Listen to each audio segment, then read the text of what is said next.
किसी गांव में एक गरीब किसान रहता था। उसका नाम रामवीर था। वह एक टूटी फूटी झोपड़ी में रहता था। रामवीर के पास सिर्फ 2 बीघा जमीन और 2 बैल थे, जिनसे वह हल जोतने का काम करता था। एक दिन रामवीर शाम को हल जोतने के बाद दोनों बैलों को खूंटे से बांध देता है और खाना खाकर सोने चला जाता है। अगली सुबह जब वह उठता है तो देखता है कि उसका एक बैल गायब है।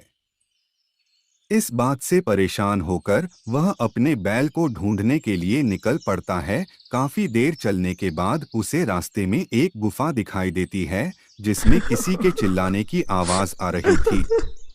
गुफा के मुंह पर एक बड़ा पत्थर ढका हुआ था। पत्थर हटाने के बाद रामवीर गुफा के अंदर चला जाता है।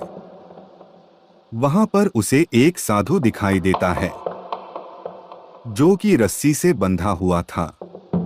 रामवीर उसकी रस्सी खोल देता है। रस्सी खुलने पर साधु उसे बताता है कि उसे एक चुड़ैल यहाँ पर बांधकर चली गई।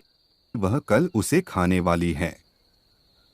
उसके पास एक बैल भी था, जिसे वह आज रात भोजन में खाएगी।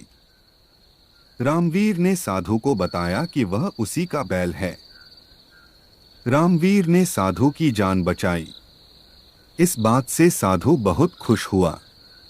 साधु ने किसान को एक जादुई बीज दिया और कहा कि इसे वह अपने घर के पास जाकर बो देना, जिससे उसकी गरीबी दूर हो जाएगी। यह कहकर साधु अपने रास्ते चला गया और किसान अपने बैल को ढूंढने के लिए आगे बढ़ चला।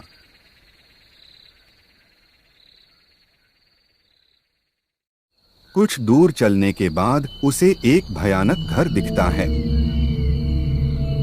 यह उसी चुड़ैल का घर था। घर के अंदर जाने पर उसे चुड़ैल आग पर भोजन पकाते हुए दिखती है और पास में एक पिंजरे में तोता लटका हुआ था।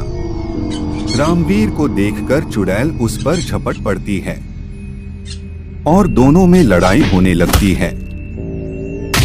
लड़ाई के दौरान गलती से तोते का पिंजरा अग्नि में गिर पड़ता है।